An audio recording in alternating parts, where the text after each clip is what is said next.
can be represented both in magnitude and direction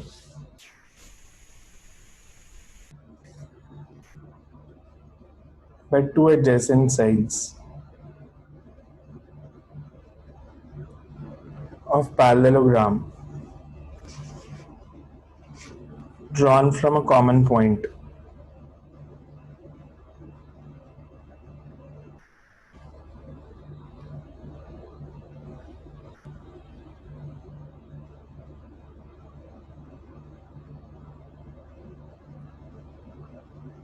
Then the resultant is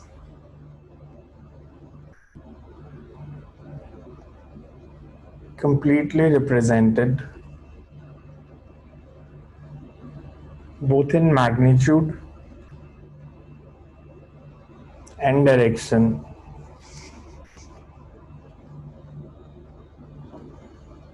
by diagonal of parallelogram drawn from that common point. Diagonal of parallelogram drawn from that common point.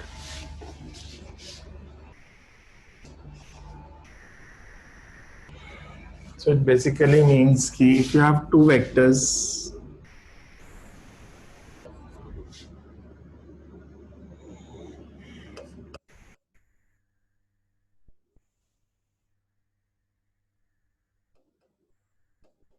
A and B drawn from a common point, say vector OP, OQ, then resultant is represented by diagonal. कि इस parallelogram को पहले complete कर लो.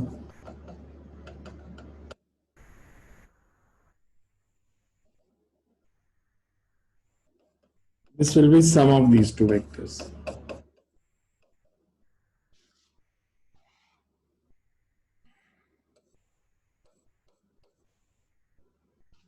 This is parallelogram law. कि अगर दो sides दो vectors को represent कर रही हैं A और B को, then diagonal is representing the sum of two vectors A and B. So ध्यान से देखो तो ये triangle law ही है, because अगर ये OQ की वैल्यू B है तो ये वेक्टर भी B होगा, तो A के हेड के साथ B की टेल, तो closing side is the resultant. So सिर्फ स्टेट करने का वे डिफरेंट है, but it's just another form of triangle law only. तो इस केस में भी जो C की वैल्यू आएगी, if A and B represents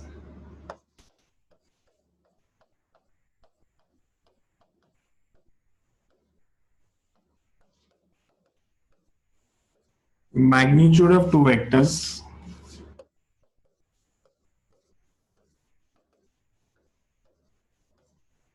and theta is angle between them,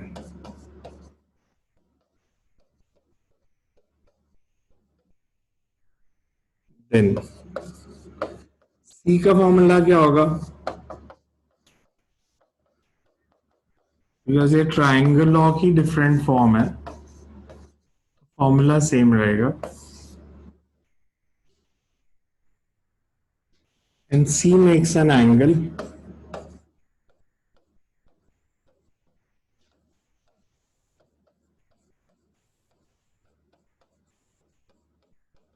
beta with A such that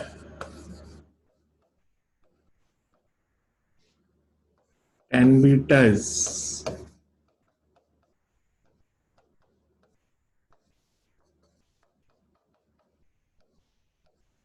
सब कुछ सेम है, सिर्फ डेफिनेशन लिखने का वे डिफरेंट है.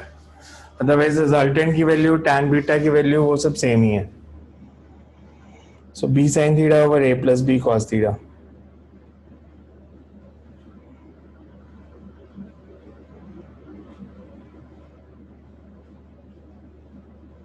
Next to write polygon law of vector addition. Polygon law of vector addition.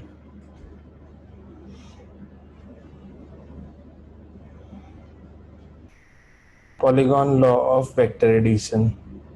So you can write if number of vectors are represented. If number of vectors are represented both in magnitude and direction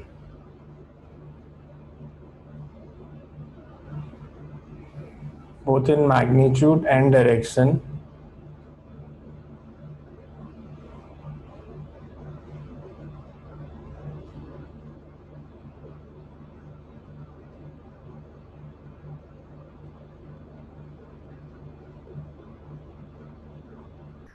The sides of an open polygon.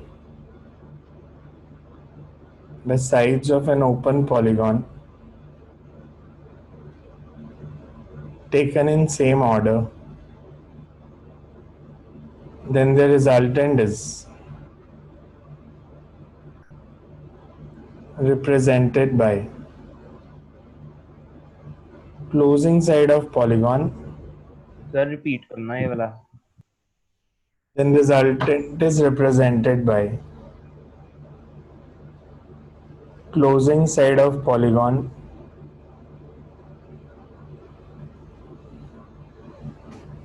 taken in opposite order.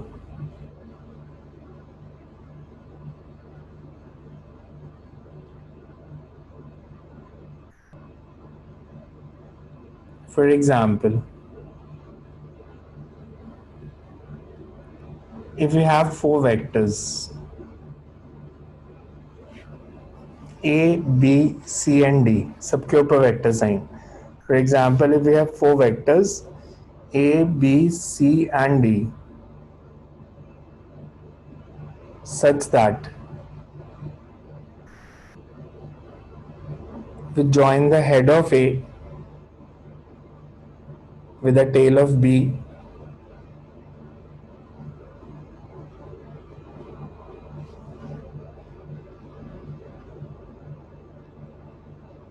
the head of B with the tail of C,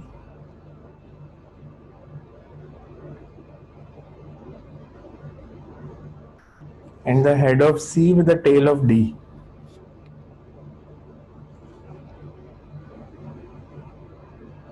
Then vector joining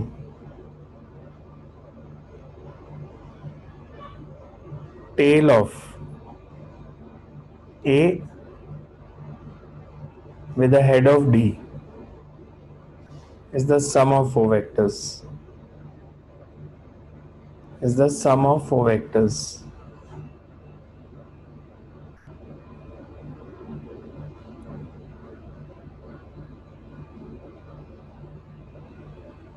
Is the sum of four vectors. इसका मतलब क्या है? फिर हम इसको diagrammatically show करें.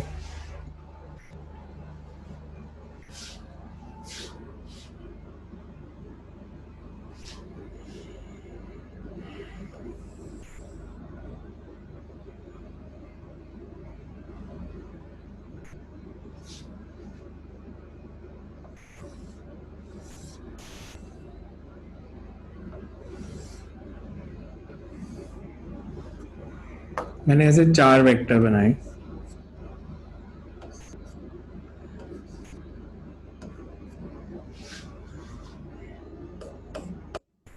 ए के head के साथ बी की टेल ज्वाइन की, बी के हेड के साथ सी की टेल, सी के हेड के साथ डी की टेल. तो जो रिजल्टेंट होगा that is by joining the tail of A with the head of D, मतलब closing vector taken in opposite order.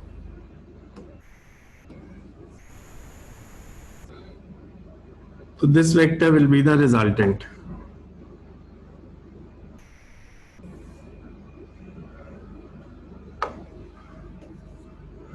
मतलब ये जो होगा this is A plus B plus C plus D. This is polygon law. अब ये नया law क्यों नहीं है? ये भी पुराना लॉ ही है अगर आप ध्यान से देखो तो.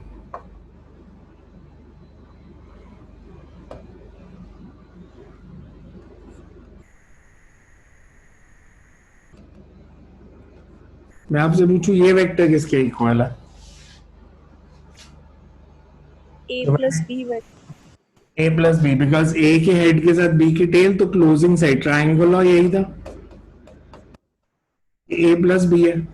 अब A प्लस बी का हेड और C की टेल, तो this vector is A plus B plus C.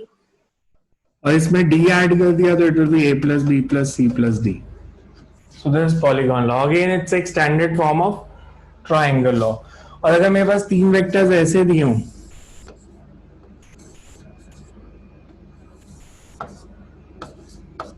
तो a प्लस बी प्लस सी किसके इक्वल होगा?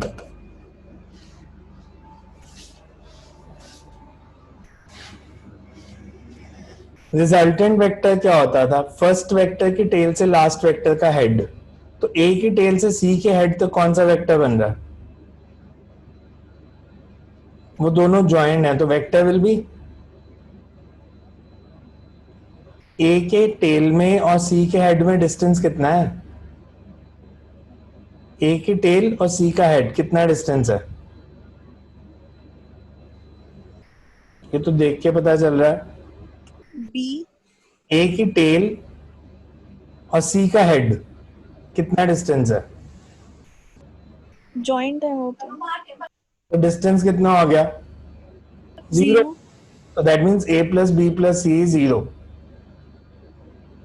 अगर फर्स्ट वेक्टर के टेल और लास्ट वेक्टर का हेड ज्वाइन हो जाएंगे तो उन सब वेक्टर्स का सम 0 हो जाएगा। तो इस केस में a plus B plus C is equal to 0।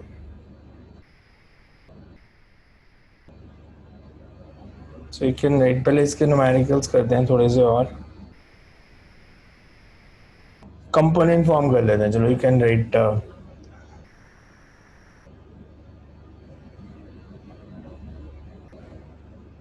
vector written in terms of rectangular components. Vector written in terms of its rectangular components. Vector written in terms of its rectangular components.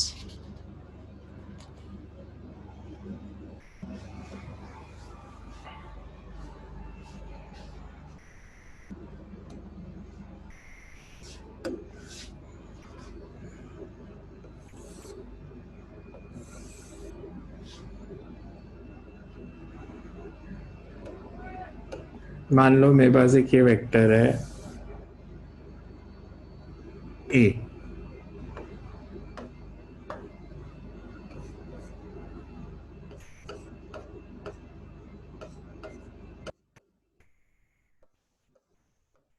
और ये angle है theta. हम a के head से एक perpendicular drop करेंगे x axis पे और एक परपेंडिकुलर ड्रॉप करेंगे y एक्सिस पे।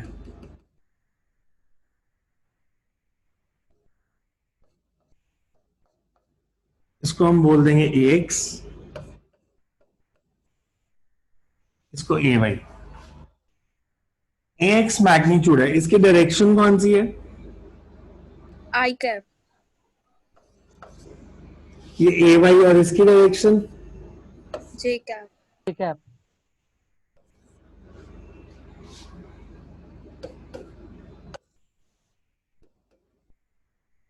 अगर o और ay j कैप है तो qp भी यही होगा,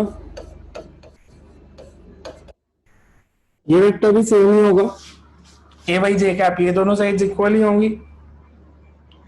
अगर मैं ट्राइंगल लॉ लगाऊं तो axi प्लस ay j किसके इक्वल है? A vector के a वेक्टर के। दैट मीन्स वेक्टर a को आप ऐसे भी लिख सकते हो, axi प्लस ay j। ठीक है, अब इसी डायग्राम को देखो। In triangle OPQ cos theta किसके इक्वल है? बेस कितनी है? X AX upon U ax कितना आ गया? A cos theta similarly sine theta किसके इक्वल है? Perpendicular over hypotenuse.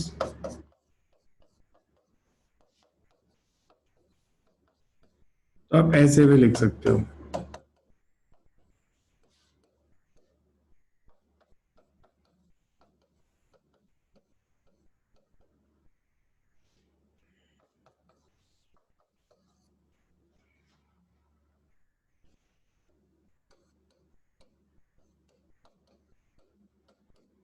अगर मैं फर्स्ट एंड सेकंड को स्क्वायर करके ऐड कर दूं तो क्या आएगा?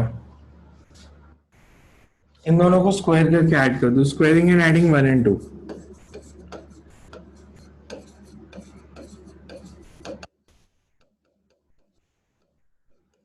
लेफ्ट साइड का square is ax square plus ay square, और राइट साइड का a square cos square theta plus a square sin square theta. A square a square, a किसके इक्वल आ गया, a स्क्वायर इज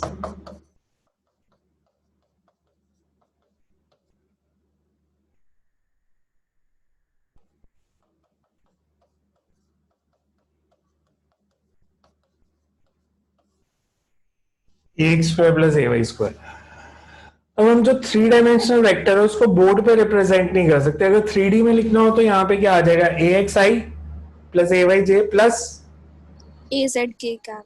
azk, और यहाँ पे magnitude में आ जाएगा under root of ax square plus ay square plus az square. Similarly in 3D,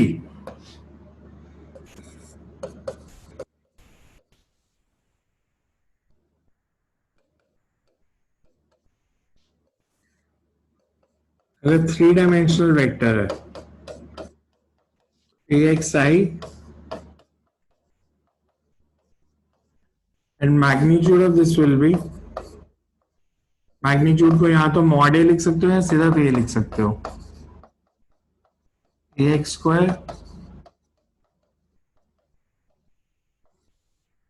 समझ में आया कैसे लिखा है सारा. इसके ऊपर डायग्राम बना लो, मैं थोड़ी सी थ्योरी लिखाता हूँ फिर कॉपी कर देना.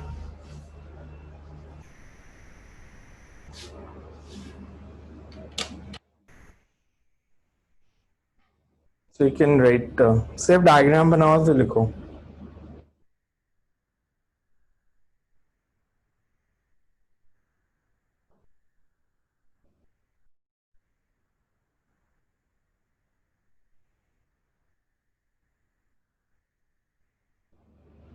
Consider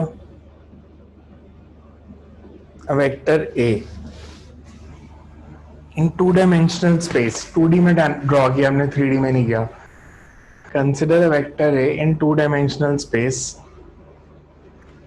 represented by side OP with O as the origin.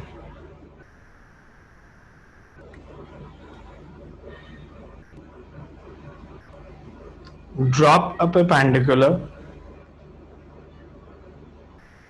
from the head of A on x-axis and y-axis. Drop a perpendicular from the head of A on x-axis and y-axis such that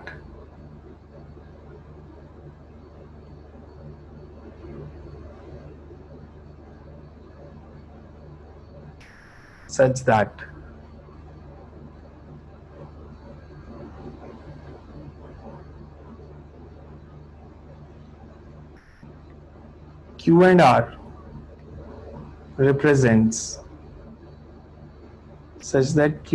represents the foot of perpendicular on x and y axis respectively. Q and R represents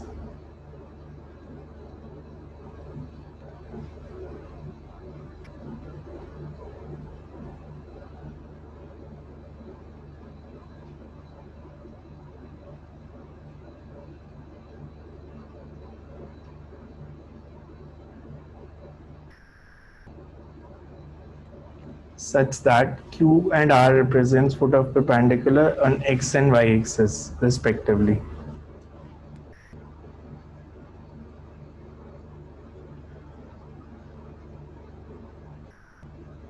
OQ is called x component of the vector, x component of the vector,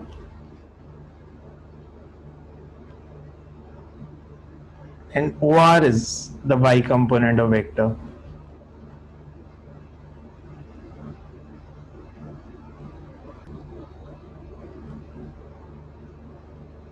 And triangle OPQ पहले सिर्फ ये दो values लिखो cos theta और sin theta की। In triangle OPQ जो cos theta sin theta की value लिखी है फर्स्ट एंड सेकंड इक्वेशन ये कॉपी कर दो। In triangle OPQ cos theta और sin थीटा की वैल्यू, मतलब आपने ऐसे चलना है, ये लिख के पहले in triangle OPQ cos theta sin theta, फिर यहां से यूजिंग ट्रायंगल लॉ पहले ये दो इक्वेशन उसके बाद इधर।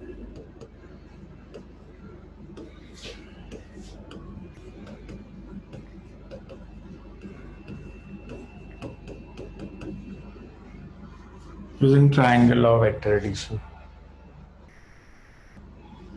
फिर यहाँ तक कॉपी करके and then come to this similarly in 3D।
कर लिया नोट?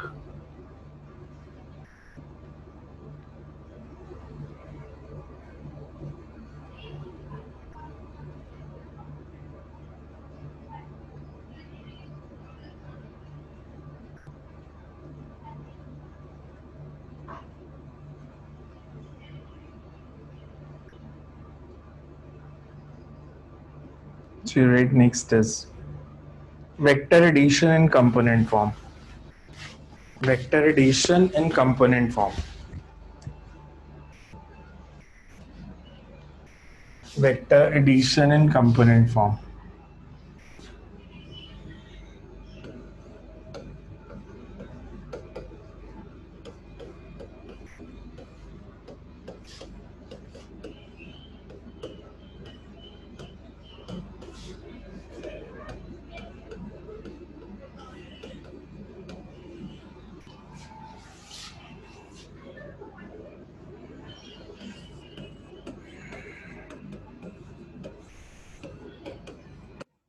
So we say consider two vectors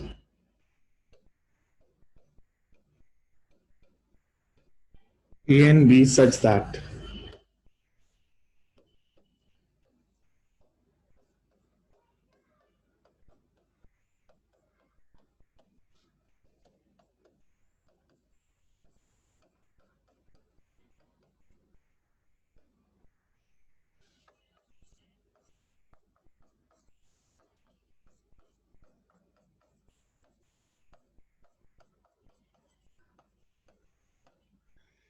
add करना बिल्कुल सिंपल है, x को x के साथ ऐड कर दो, देन a प्लस b जो होगा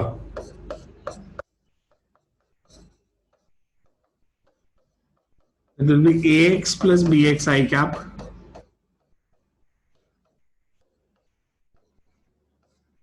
y कंपोनेंट को y कंपोनेंट के साथ ऐड करना है, z को z के साथ।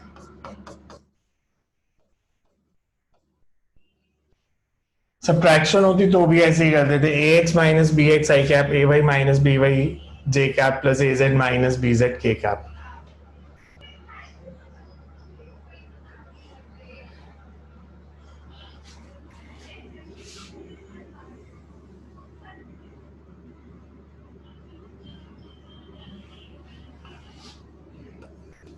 अब इस पे क्वेश्चन कैसे आते हैं? Select if a is equals to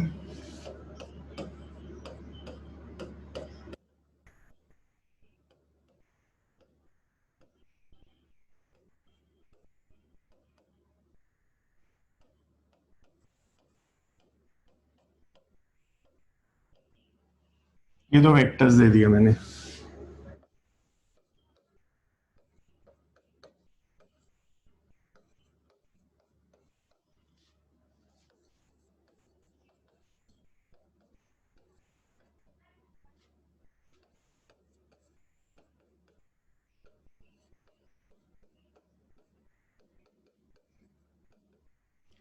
And unit vector and direction of a plus b. Find a vector whose magnitude is same as b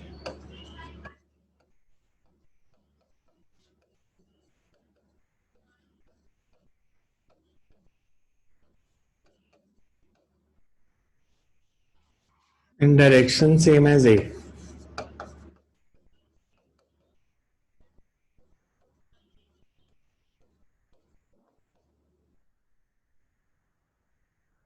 ये दो क्वेश्चन को दो. चलो हमें दो वेक्टर्स दिए हैं A and B. Unit vector बताना है ए प्लस बी की डायरेक्शन में और एक वेक्टर बताना है जिसका मैग्नीट्यूड है बी के इक्वल और डायरेक्शन है ए वाली.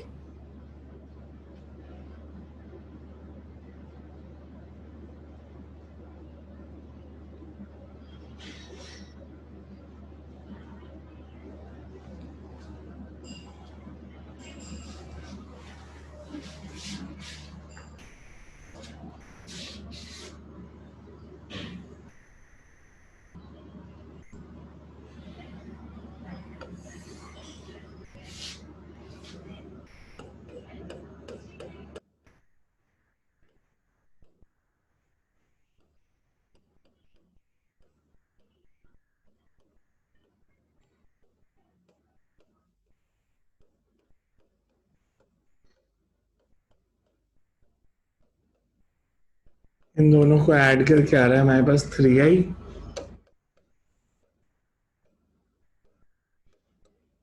ये आंसर आ रहा है सबका ए प्लस बी. यहां तक देखो ठीक है.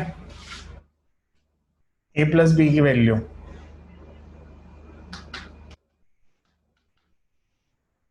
Yes, sir. अब मेरे को अगर यूनिट वेक्टर बताना है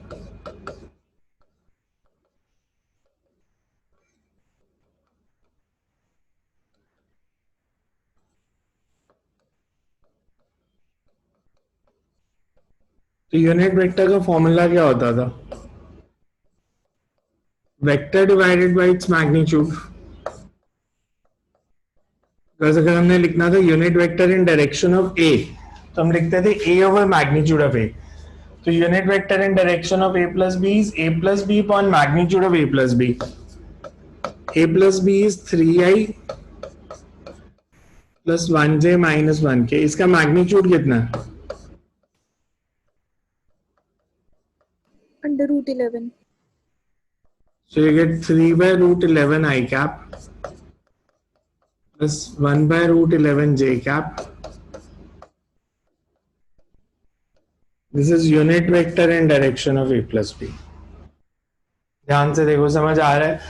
a प्लस बी की डायरेक्शन में यूनिट वेक्टर बताना है तो पहले a प्लस बी निकालेंगे, फिर a plus B upon magnitude of a plus B is unit vector in direction of a plus B.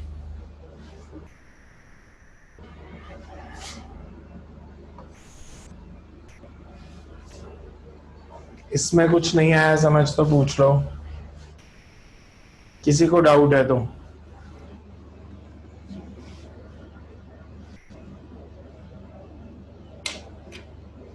Second बात करो फिर.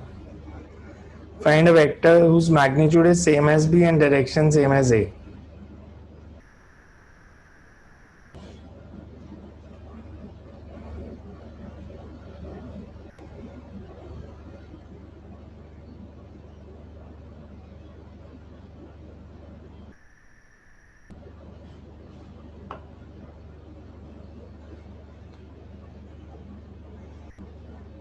Vector whose magnitude is same as b, direction same as that of a. Vector को हमने लिखा था कि vector के दो पार्ट्स होते हैं, एक उसका मैग्नीट्यूड और एक उसकी डायरेक्शन.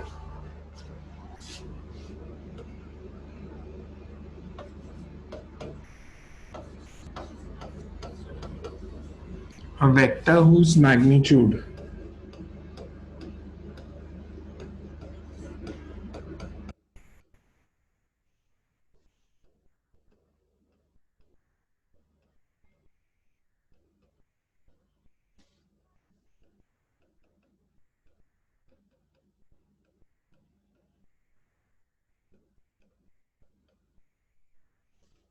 सी का मैग्नीट्यूड वही होना चाहिए जो बी का है और डायरेक्शन होनी चाहिए जो ए की है। ए की डायरेक्शन कैसे रिप्रेजेंट होती है?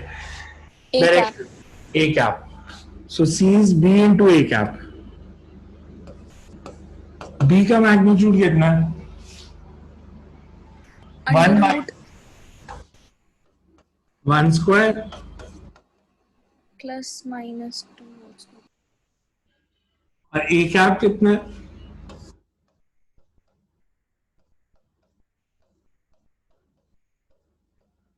इसका मैग्नीट्यूड कितना है?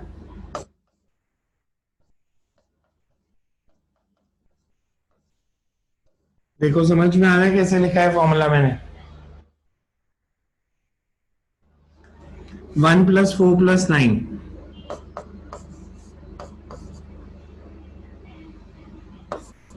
4 + 9 13 + 16 29।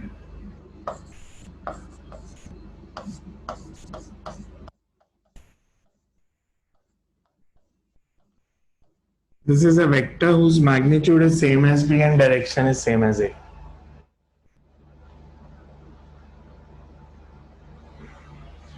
तो ऐसे इनफाइनाइट नंबर ऑफ क्वेश्चंस बन सकते हैं इसमें, मतलब बुक की भी नहीं जरूरत, अपने आप ही बना सकते हो क्वेश्चन बैठ के आप।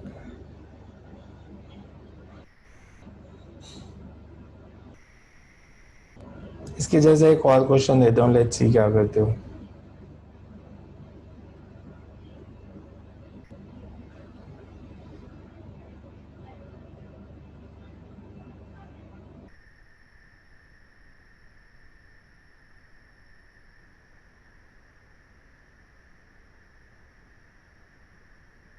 कर लिया नोट ये?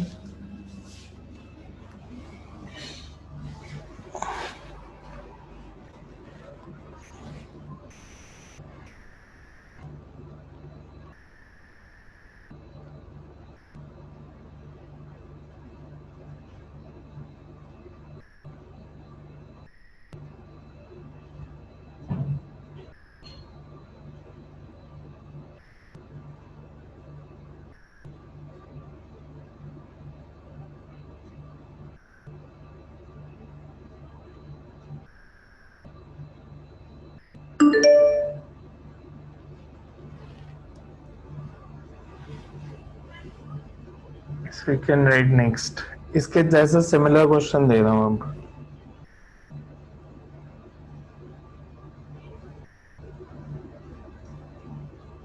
Find a vector whose magnitude is same as a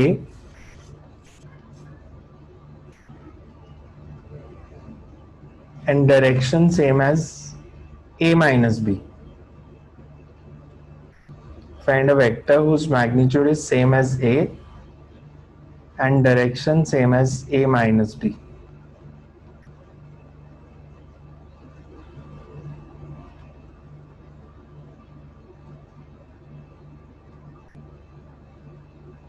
करो सॉल्व, क्या आता है? Sir, वेक्टर A और B की वैल्यू सेम है? सेम, वही ऊपर वाली।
magnitude same as A.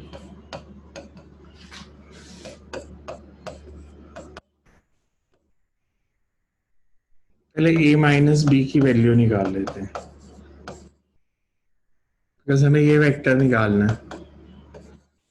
Magnitude same as A and direction same as A minus B.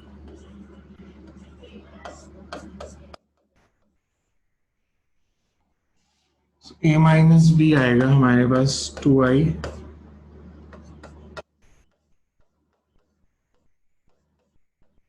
minus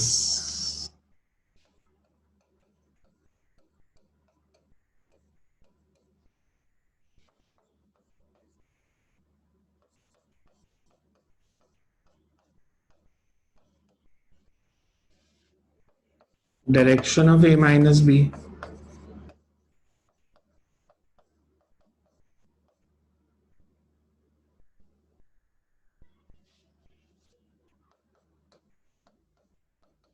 root 29 by root 89 into I cap plus 5 J cap minus 7 K cap.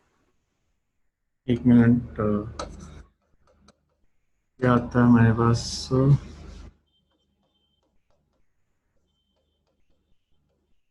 इसका magnitude आ रहा है 1 plus 25 plus 49 root Sorry, 75. 49. तो सी हो जाएगा. Magnitude of ए कितना आया? Root 29. 4 plus 9 plus 16 root 29. So root 29 by root 75.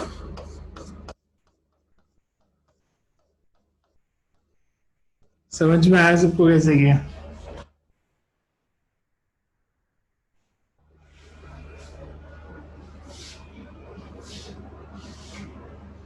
देखो अगर कोई डाउट है तो.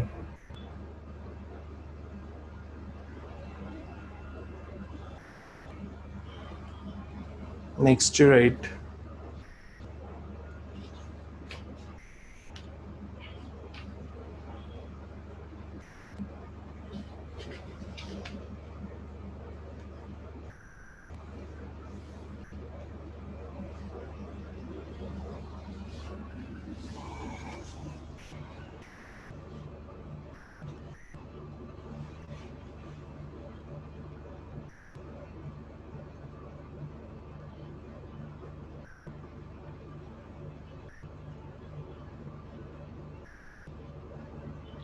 A particle is acted upon. A particle is acted upon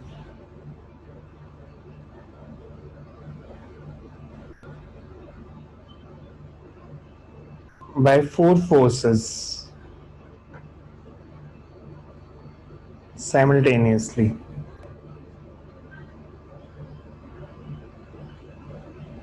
First is 30 Newton due east.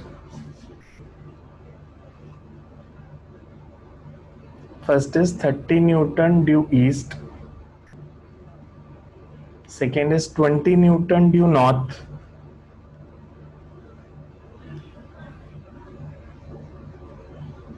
Third is 50 Newton due west.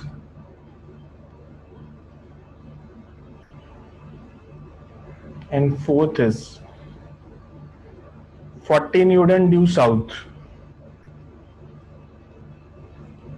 Find the magnitude and direction of resultant force.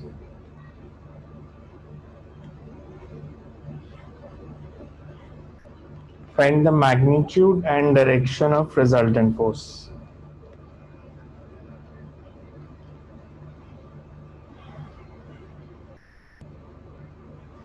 हमें चार forces दी हैं.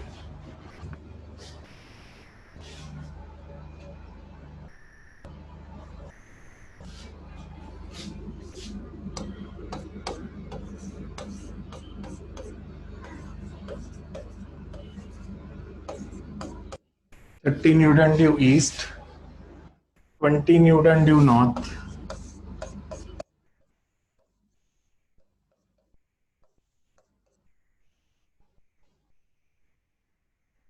50 west, 40 south.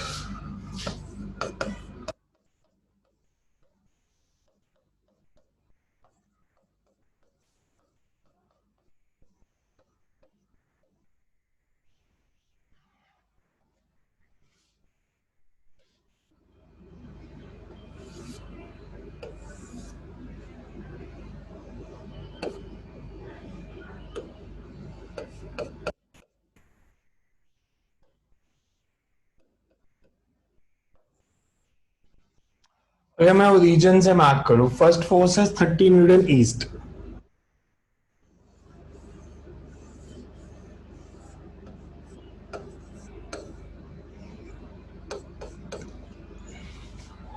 Second force is 20 newton north,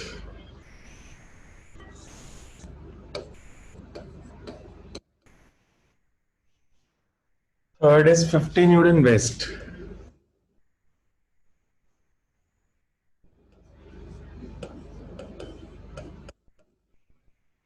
and fourth is 40 newton south.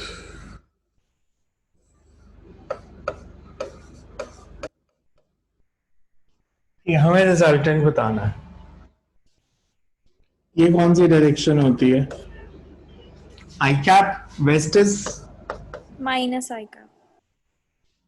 ये J cap and south is minus J cap. तो मैं F1 को क्या लिख सकता हूं? F1 is 30 I cap, F2 is 20 j cap, F3 is minus 50 I cap,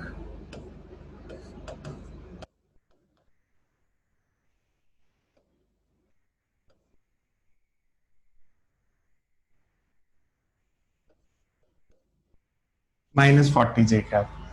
इन सबको add करें तो क्या आएगा?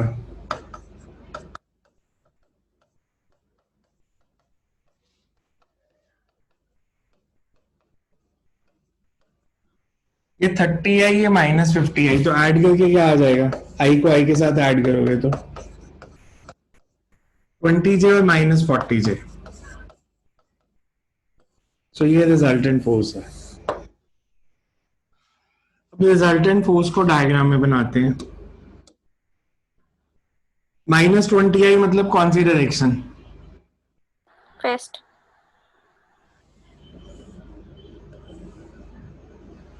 Minus 20 South.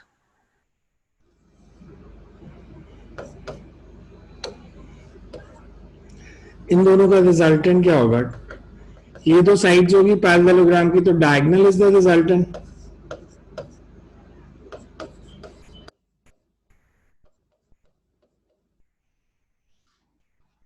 अब अगर रिजल्टेंट फोर्स का मैग्नीट्यूड बताना है तो इसका मैग्नीट्यूड क्या होगा?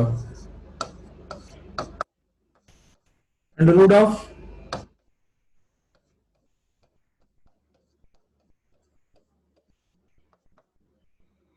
क्या है?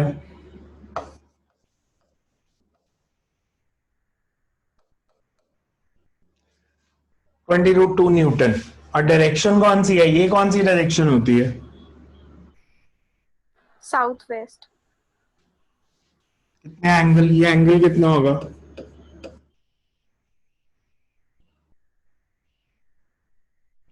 ये साइड भी 20, ये भी 20, तो ये एंगल कितना? 30. ओ Sorry. 45. 45. 45. बस ऐसे है ना, ये 20, ये भी 20.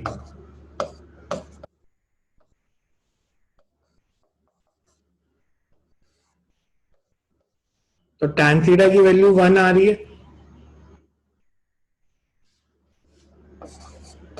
and direction is 45 degrees south of west.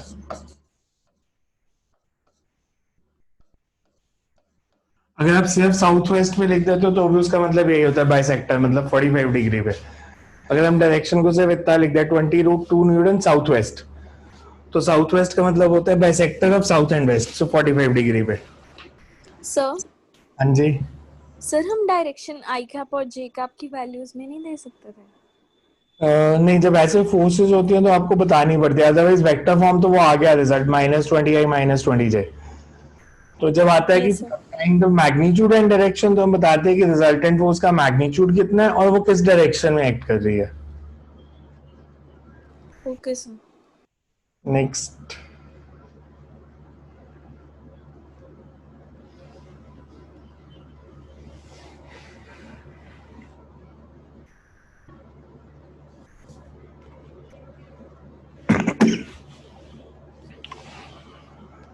a boy travels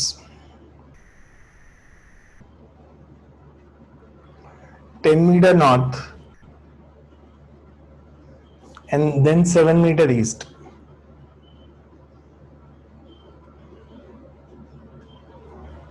And then 7 meter east. Find the magnitude of displacement of the boy. Find the magnitude of displacement of the boy. बिल्कुल easy question है.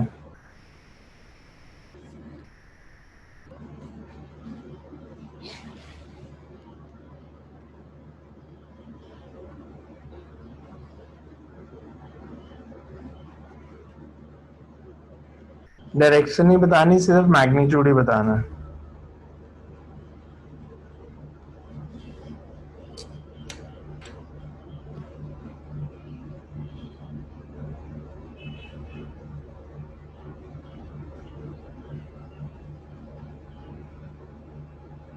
Under root 149।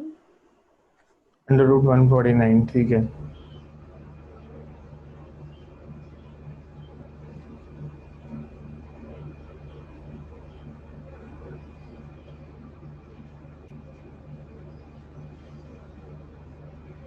आप इसी diagram को देखो, 10 metre north means 10 J cap.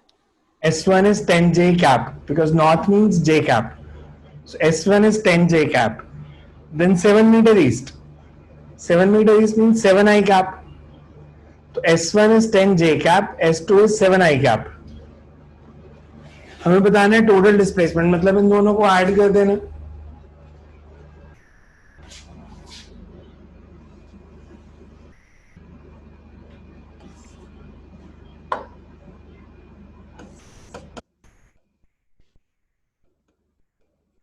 Given that S1 is 10 meter due north,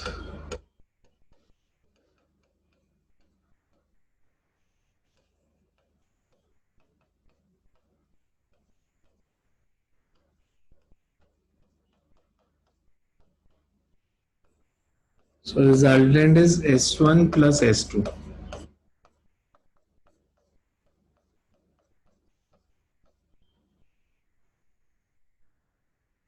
Magnitude is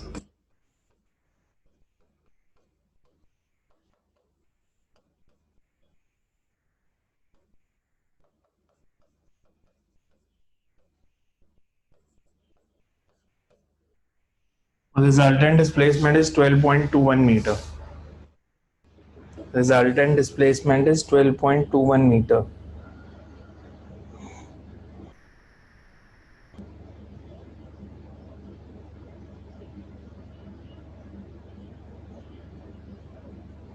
अच्छा, एक vectors का question वैसे पूछता हूँ. So you have a clothes line. Clothes line क्या होती है? क्लॉथ्स लाइन इज कपड़े सूखने डालने वाली तार.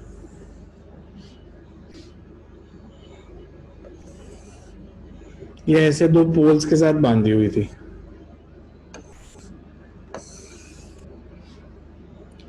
ये कभी भी सीधी नहीं होती है, हमेशा ऐसे होती है. मतलब ऐसे स्ट्रेट कभी नहीं होती, सेंटर से झुकी होती है. अब साइड से किसी भी फोर्स से खींचो, weight can not straighten, because आपने इसको अगर खींचना है, यहाँ पे भी ये वाला एंड भी एक हाथी को पकड़ा दो जो इसको इधर खींच रहा है, दूसरा एंड दूसरे हाथी को पकड़ा दो जो इसे इधर खींच रहा है, ये फिर भी सीधी नहीं होती. रीजन फॉर दैट इज, आप जितनी भी कोशिश कर लो ये वायर सीधी नहीं हो सकती. रीजन क्या है इसका?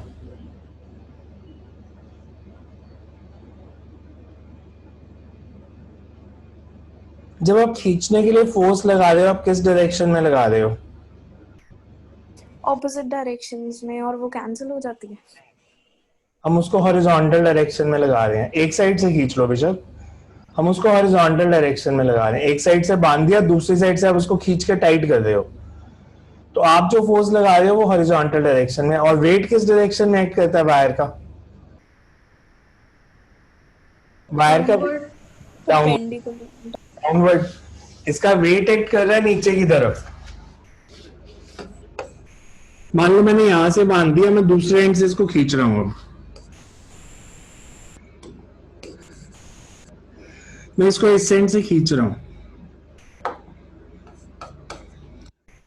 तो मैं जितनी भी फोर्स लगाऊं, ये डायरेक्शन कौन सी है? आई जे के की टर्म्स में पूछो तो आई कैप। आई, ठीक है, कुछ भी हो ये वैल्यू, तो ये होगी आई। ये कौन सी डायरेक्शन है? Minus J cap. इन दोनों को ऐड करके कभी जीरो आ सकता है? नो। बिकॉज आई कैप तो आई कैप को ही कैंसिल कर सकती है, हॉरिजॉन्टल फोर्स हॉरिजॉन्टल को ही कैंसिल कर सकती है। तो आप जितनी भी फोर्स लगा लो, इस वेट को आप बैलेंस नहीं कर सकते। तो बिकॉज इन दोनों फोर्सेस का सम कभी जीरो नहीं होगा, इसलिए वायर कभी सीधी नहीं होगी। बिकॉज यू से horizontal force can not balance the vertical weight of the wire. Weight of the wire vertically downwards act कर रहा था, सो इसको बैलेंस करने के लिए आपको वर्टिकल फोर्स ही लगानी पड़ेगी। अगर आप मान लो इधर से फोर्स लगाते हो, फिर ये ऐसे शेप ले लेगी, बिकॉज आप यहां से फोर्स लगाओगे, यहाँ ये पॉइंट तो बैलेंस हो गया, आप इधर वाले पार्ट का वेट डाउनवर्ड एक्ट करेगा। आप यहां से भी फोर्स लगाओगे, फिर ऐसे लूप बनाती जाएगी। So you cannot straighten this wire, आप जितनी भी कोशिश कर लो, because horizontal forces cannot balance the vertical weight. Next time करते हैं इसके आगे। सर हाँ जी। सर, तो वर्टिकल वेट कभी भी बैलेंस नहीं हो सकता। पूरे सरफेस पे किसी बॉडी को रखोगे तो होगा। जैसे आपने बुक को टेबल पे रख दिया तो हर पॉइंट पे बैलेंस हो जाएगा नॉर्मल रिएक्शन से। ऐसे हैंगिंग बॉडीज में नहीं होगा कभी भी। Okay sir, thank you sir. So जितना अभी तक किया है ना, इसमें कोई डाउट हो तो कल पूछ लेना, फिर कल वेक्टर सब्ट्रैक्शन करेंगे।